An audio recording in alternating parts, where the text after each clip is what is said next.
خیلی مهمه. مصرف مناسب کلسیم در دوران بارداری و شیردهی میتونه از بیقراری، بی‌اشتهایی، بیخوابی جلوگیری کنه.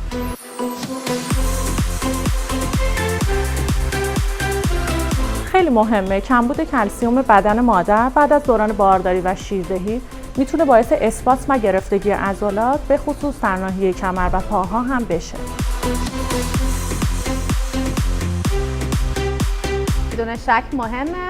مصرف مناسب کلسیم در دوران بارداری و شیردهی میتونه باعث پیشگیری از پوکی و درد در استخوان‌ها و پوسیدگی دندان‌ها بشه.